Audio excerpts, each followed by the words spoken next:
गुजरांवाला में tourism development corporation के chairman का डॉलर से इस्तकबाल किया गया। सुहेल जफर चीमा की आमद पर पीटीआई कारकुनों ने डॉलर लौटाए। डॉलर लूटने की कोशिश में शहरी आपस में उलझते रहे।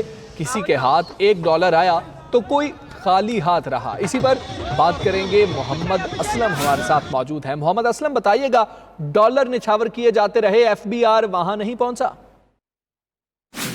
जी बिल्कुल ऐसे ही है। डॉक्टर सुहेल जफर चीमा जो है tourism development corporation of Punjab का चेयरमैन बना, तो यूं वो अपने गांव माची का पहुंचा तो वहां तरीके इंसाफ के कारकुन जो पहले बहुत बड़ी तादाद में मौजूद थे, तो वहां जो है उनका जो चेयरमैन है शायद इकबाल नागरा, उसने गाड़ी पर चढ़कर जो है खूब जो डॉलर, यूरो और उसके साथ जो रहाल है और पाकिस्तानी करेंसी जो है वो लौटाई। तो जो तरीके इंसाफ के कारकुन और उसके साथ जो गाँव के माची के लोग थे वो बहुत बड़ी तादाद में इकट्ठे हो गए। आप फुटेज में देख रहे हैं कि किस तरह डॉलर और जो यूरो और रियाल है उसको लुटाया जा रहा है। लुटाने के दौरान जो कुछ जो कारकुन है वो आपस में भी डॉलर लूटते हुए जो आपस में उलझते रहे, लेकिन ये सिलसिला जो है आधा से पौना घंटा तक चलता रहा, ताकि जो डॉक्टर सुहेल जफर चीमा है ये APC 69 से जो है तरीके इंसाफ का उम्मीदवार भी था और tourism development of corporation of Punjab का ये चेयरमैन बनाया। तो कल ये पहली बार जो है अपने गाँव जो है मच के पहुंचा, तो वहाँ लोगों की पहली बहुत बड़ी तादाद मौजूद थी। ठीक और है, ये गांव माछी के है जहां पर ये डॉलरों की बारिश की गई है। मोहम्मद असलम, बहुत शुक्रिया आपका।